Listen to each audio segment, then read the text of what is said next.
दोस्तों तो चलिए मैं अपना शुरू करता हूँ आज बिहार एसएससी। जी दोस्तों, बिहार एसएससी का हम लोग शुरू कर रहे हैं, जो कि बेहद बेहद बेहद इम्पोर्टेंट है। और अभी एग्ज़ाम 26 नवंबर को होने वाला है, 26 और 27 नवंबर को होने वाला है 25 केंद्रों पे। तो हम लोग को प्रैक्टिस करना होगा एकदम फाड़ू, जितना हो सके गजब करिए। लास्ट में जितना प्रैक्टिस करिएगा उतना बेहतर होगा। खास करके जीके जीएस भी प्रैक्टिस करने का चीज़ है, नहीं करिएगा। हालांकि ऐसे सारे विषय को आपको प्रैक्टिस करना होगा। तो चलिए शुरू करते हैं। पहला क्वेश्चन की ओर चलते हैं। निम्नलिखित में से कौन सा मिलान असत्य है? असत्य बोल रहा है, ध्यान दीजिएगा कि असत्य बोल रहा है। तो इसमें ऑस्ट्रेलिया हरिकेन है, तो गलत। सबसे पहले यही गलत पकड़ा गया कि ऑस्ट्रेलिया में है जो कि बिली वहाँ का चक्रवात, ऑस्ट्रेलिया का चक्रवात बिली होता है। यहाँ हरिकेन दिया, ये गलत है। दक्षिण पूर्व अमेरिका टॉर्नेडो यहाँ चलता है। पश्चिमी प्रशांत महासागर में टाइफून चलता है। हिंद महासागर में चक्रवात चलता है। तो ऑस्ट्रेलिया हरिकेन ये असत्य है। निम्न में से कौन शीतोष्ण मरुस्थल नहीं है? निम्न में से कौन शीतोष्ण मरुस्थल नहीं है? जो सोनोरन नहीं है। सोनोरन नहीं है। निम्न में से कौन शीतोष्ण मरुस्थल नहीं है? सोनोरन नहीं है। निम्न में कौन सी नदी 5 देशों की राजधानियों से गुजरती है? कौन सी नदी ऐसा है जो कि 5 देशों की राजधानियों से गुजरता है? वो है जो कि डेन्यू नदी है जी। कौन है? डेन्यू नदी है। निम्न में से कौन द्वीप क्षेत्रफल में सबसे बड़ा द्वीप है? क्षेत्र में सबसे बड़ा द्वीप है जो कि न्यू गिनी है जी। करिएबा भू आकृति कहाँ पाया जाता है? करिएबा भू आकृति कहाँ पाया जाता है? यह है जो कि कश्मीर हिमालय में पाया जाता है। कहाँ पाया जाता है? कश्मीर हिमालय में पाया जाता है। निम्न महासागरीय धाराओं में से कौन सी प्रशांत महासागर से संबंधित है? प्रशांत महासागर से संबंधित नहीं है, वो है कनारी। निम्न महासागरीय धाराओं में से प्रशांत महासागर से संबंधित नहीं है, वो है कनारी। कौन है? कनारी है। भारतीय जनगणना 2011 के अनुसार बिहार का लिंगानुपात कितना है? 918 है। भारतीय जनगणना 2011 के अनुसार बिहार का लिंगानुपात कितना है? तो है 918 है। निम्न में कौन सी नदी गोदावरी की सहायक नदी नहीं है? निम्न में से कौन सी नदी है जो कि गोदावरी की सहायक नदी? वो है कि दूधगंगा नहीं है जी। दूधगंगा नहीं है। पेनगंगा, वेनगंगा, इंद्रावती, तीनों के तीनों गोदावरी की सहायक नदियां हैं। निम्नलिखित में से किस प्रकार के वन बिहार में नहीं पाए जाते हैं? वह है जो कि नहीं पाए जाते हैं, सदाबहार वन बिहार में नहीं पाया जाता है जी। पुनपुन नदी गंगा के किस स्थान पर मिलती है? पुनपुन नदी है जो कि फतुहा में मिलती है। कहाँ मिलती है? फतुहा में मिलती है। पुनपुन नदी है जो कि गंगा में फतुहा के पास मिलती है। याद रखिएगा कहाँ मिलती है? फतुहा में जाकर। रागी उत्पादन में प्रथम स्थान किस राज्य का है? बिहार का है जी। रागी उत्पादन में प्रथम स्थान बिहार का है। अंडमान द्वीप समूह का सर्वोच्च शिखर कौन सा है? अंडमान द्वीप समूह का सर्वोच्च शिखर कौन सा है? सैंडल पीक है, सैंडल पीक। 8 डिग्री चैनल किसके मध्य स्थित है? 8 डिग्री चैनल है जो कि मालदीव और मिनिकॉय के बीच है। 8 डिग्री चैनल किसके मध्य स्थित है? मालदीव और मिनिकॉय के बीच है। रणजी ट्रॉफी 2022 का खिताब किस क्रिकेट टीम ने जीता है? रणजी ट्रॉफी है मध्य प्रदेश ने जीता है। निम्नलिखित में से किस बौद्ध भिक्षु के आग्रह पर महात्मा बुद्ध ने बौद्ध संघ में स्त्रियों को प्रवेश देने का स्वीकार किया था? वह है जो कि आनंद थे। आनंद के कहने पे गौतम बुद्ध ने स्त्रियों को बौद्ध संघ में प्रवेश देने का काम किया था। महात्मा बुद्ध का जन्म कहाँ हुआ था? महात्मा बुद्ध का जन्म लुम्बिनी में हुआ था जी। कहाँ में हुआ था? लुम्बिनी में हुआ था महात्मा बुद्ध का जन्म। तुर्कान चहलगानी का निर्माण किसके द्वारा किया गया था? यह है जो इल्तुतमिश के द्वारा तुर्कान चहलगानी की किया गया था, इल्तुतमिश द्वारा। मज्जम उल बहरीन की रचना किसने किया था? दारा शिकोह ने किया था। मज्जम उल बहरीन की रचना किसने किया था? दारा शिकोह ने किया था। बम्बई का वास्तविक संस्थापक कौन था जी? बम्बई का वास्तविक संस्थापक गैरोल्ड अंगियार था। गैरोल्ड अंगियार बम्बई का वास्तविक संस्थापक कौन था? गैरोल्ड अंगियार था। कौन था? गैरोल्ड अंगियार। 1857 की क्रांति सर्वप्रथम कहाँ से प्रारंभ हुई थी? 1857 की क्रांति कहाँ से हुआ था जी? वो है मेरठ से हुआ था। 1857 की क्रांति कहाँ से हुआ था? भारत के राष्ट्रीय गीत वंदे मातरम के लेखक कौन है? कौन है जी? वो है हमारे बंकिम चंद्र चटर्जी थे। कौन थे? बंकिम चंद्र चटर्जी थे। भारत में आधुनिक शिक्षा प्रणाली की नींव किससे पड़ी थी? भारत में आधुनिक शिक्षा प्रणाली की नींव किससे पड़ी थी? वो है 1835 मैकाले का स्मरण पत्र। आगरा शहर किस नदी के किनारे स्थित है? वो है कि यमुना नदी के किनारे आगरा शहर स्थित है। याद रखिएगा। न्यू इंडिया समाचार पत्र का प्रकाशन किसके द्वारा किया गया था? न्यू इंडिया समाचार पत्र का प्रकाशन किसके द्वारा किया गया था? एनी बेसेंट के द्वारा किया गया था जी। भारतीय राष्ट्रीय कांग्रेस के 1885 में महासचिव कौन थे? भारतीय राष्ट्रीय कांग्रेस के 1885 में महासचिव कौन थे? वो थे एओ ह्यूम थे। कौन थे? एओ ह्यूम थे। एओ ह्यूम थे। हाल ही में किस देश के पुरुष बैडमिंटन टीम ने बैंकॉक में फाइनल में इंडोनेशिया को 3-0 से हराकर पहली बार थॉमस कप का खिताब जीता? किसने जीता था? भारत ने जीता था जी। किसने जीता था? भारत ने जीता था। मुद्रास्फीति के कारण किसको लाभ होता है? मुद्रास्फीति के कारण ऋणी को लाभ होता है। ऋणी को किसको होता है? मुद्रास्फीति के कारण लाभ ऋणी को होता है। फीफा विश्व कप 2022 का आयोजन किस देश में किया जाएगा? फीफा 2022 का आयोजन किस देश में किया? यह है जो कतर में किया जाएगा। 2022 में कहाँ किया जाएगा? कतर में किया जाएगा। निम्नलिखित में से किस राज्य में कुल भौगोलिक क्षेत्र का अधिकतम प्रतिशत वन क्षेत्र कहाँ है? मिजोरम है। यानी कि वहाँ का क्षेत्रफल है, तो सबसे ज़्यादा परसेंटेज में यहाँ का वन है जी। सबसे ज़्यादा परसेंटेज में वन मिजोरम में है, जैसा कि आप लोग समझ सकते हैं। भारत में पहली जनसंख्या नीति का घोषणा कब किया गया था? भारत में पहली जनगणना नीति का घोषणा 1976 में किया गया था। कब किया गया था? 1976 में। भारत के यूपीआई प्लेटफॉर्म को अपनाने वाला पहला देश कौन बन गया है? वो है नेपाल है जी। भारत का यूपीआई प्लेटफॉर्म है जो कि अपनाने वाला पहला पड़ोसी देश है, जो कि नेपाल है। कौन है? नेपाल है। आप लोग याद रखिएगा, बहुत ही इंपॉर्टेंट है और बहुत ज़रूरी है, इसलिए याद रखिएगा। सर्वाहारी जंतु किस वर्ग में आते हैं? सर्वाहारी है जो कि द्वितीय उपभोक्ता के रूप में आते हैं। सर्वाहारी किस में आते हैं? द्वितीय उपभोक्ता में आते हैं। बिहार में अधिकतम औसत वर्षा वार्षिक वर्षा किस जिले में होती है? वो है किशनगंज में। कहाँ होता है? किशनगंज में सबसे ज़्यादा वर्षा होता है जी।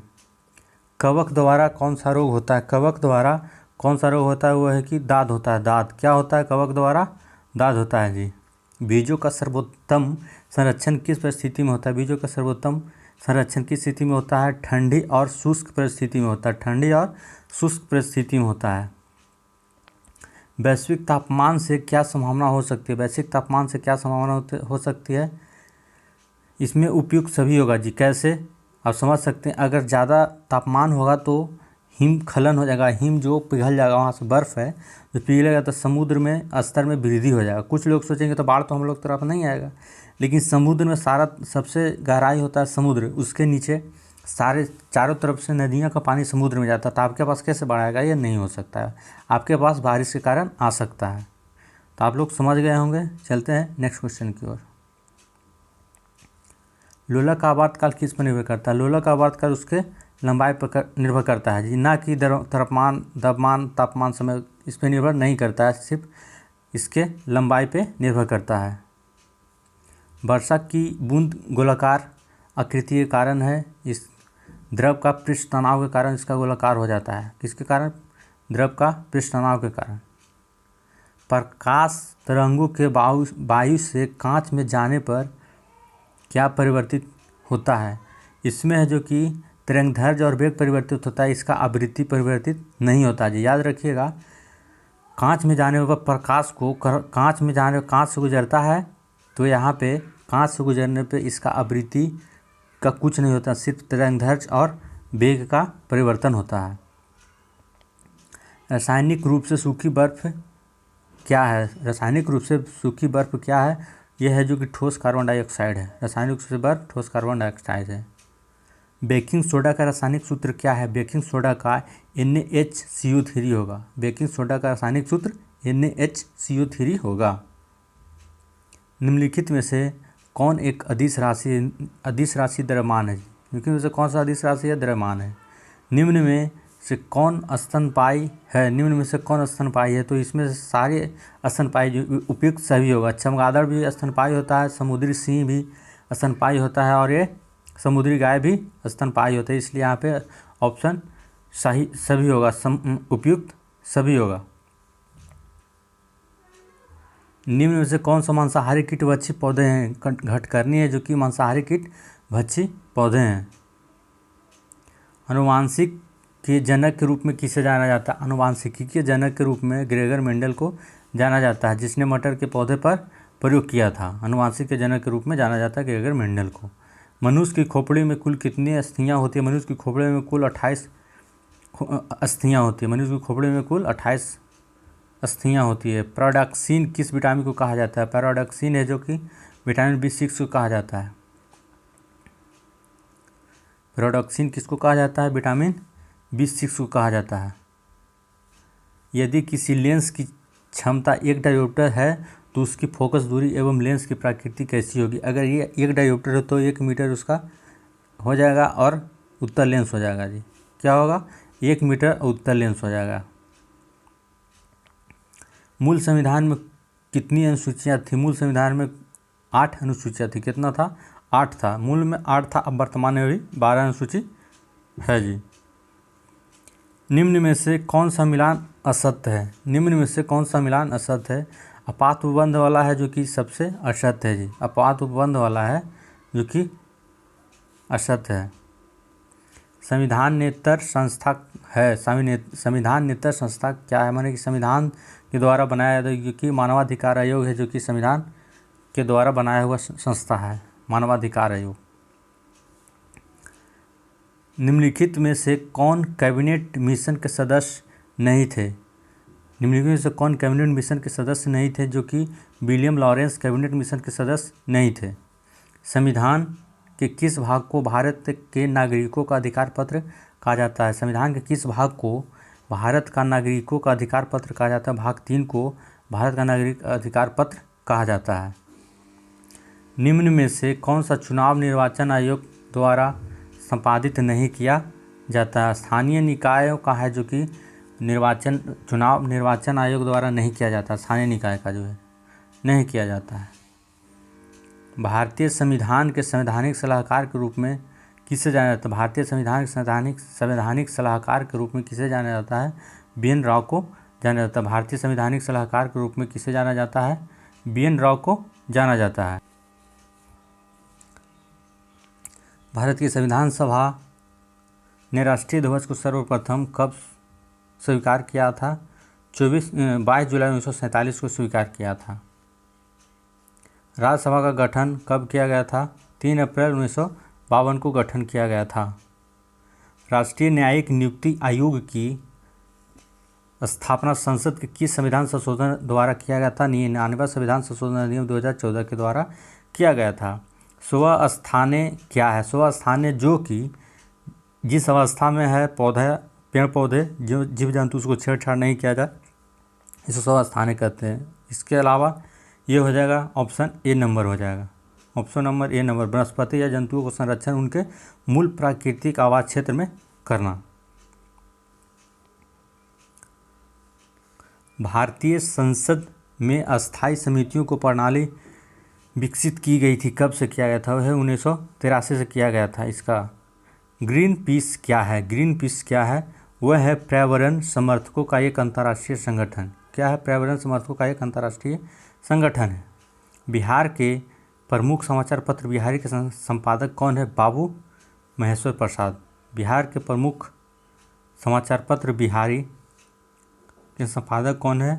बाबू महेश्वर प्रसाद। यक्षगान किस राज्य का नृत्य है? यक्षगान है जो कि कर्नाटक का है। यक्षगान कहाँ का है? कर्नाटक का है। अगर भांगड़ा कहे तो पंजाब हो जाएगा। यक्षगान कहाँ का है? कर्नाटक का है जी। यक्षगान कर्नाटक है। ताम्र लिपि किस राज्य में स्थित था? ताम्र लिपि किस राज्य में स्थित है? ताम्र लिपि है जो कि पश्चिम बंगाल में था जी। ताम्र लिपि पश्चिम बंगाल में था। कहाँ था? पश्चिम बंगाल में था। ताम्र लिपि कहाँ था? पश्चिम बंगाल में था। निम्न से कायदे आजम के नाम से कौन जाना जाता था? कायदे आजम के नाम से मोहम्मद अली जिन्ना जाने जाते थे। कायदे आजम के नाम से मोहम्मद अली जिन्ना जाने जाते थे। महात्मा गांधी का समाधि स्थल को क्या कहा जाता है? राजघाट कहा जाता है। महात्मा गांधी के समाधि स्थल को क्या कहा जाता है? राजघाट कहा जाता है। बहुत इंपॉर्टेंट क्वेश्चन है, इसको आप याद करिएगा ज़रूर से ज़रूर, क्योंकि ऐसे ऐसे क्वेश्चन बहुत पूछते हैं, बार बार पूछते रहते हैं, तो इसलिए हमें याद करना ज़रूरी। मार्च 2022 में 2 दिवसीय स्टडी इन इंडिया 2022 बैठक का आयोजन कहाँ किया गया था? हाँ जी, ये किया गया था ढाका में किया गया था। मार्च 2022 में 2 दिवसीय स्टडी इन इंडिया 2022 का बैठक का आयोजन कहाँ किया था? ढाका में किया गया था। कहाँ किया गया था? ढाका में किया गया था। अजंता की गुफा किस राज्य में है? जो कि महाराष्ट्र में। अजंता की गुफा किस राज्य में है? महाराष्ट्र में है। निम्न में से किस देश में सबसे ऊंची मस्जिद है? निम्न में से किस देश में सबसे ऊंची मस्जिद है? यह है जो कि मिस्र में है जी। सबसे ऊंची मस्जिद कहाँ है? किस देश में सबसे ऊंची मस्जिद? मिस्र में है। तो आप लोगों को कैसा है सेशन लगा हमें ज़रूर बताइएगा। हर दिन लगभग हम लोग 70 से 75 क्वेश्चन बिहार एसएससी के लिए चला रहे हैं, लगातार एग्ज़ाम तक चलेगी, क्योंकि आप लोगों का रिवीजन हो सके। रिवीजन होने से बहुत काफ़ी फ़ायदा आपको मिलेगा इससे, ताकि आप लोग एग्ज़ाम में अच्छा स्कोर कर पाएँ। आशा करता हूँ कि यह सेशन आपको बहुत ही अच्छा लगा होगा, और आप और अच्छी वीडियो देखना चाहते हैं इसी तरह का, तो आप हमारे चैनल को सब्सक्राइब ज़रूर करिएगा, और साथ ही साथ अपने दोस्तों के साथ शेयर ज़रूर करिएगा। तो मिलते हैं नेक्स्ट वीडियो में। जय हिंद।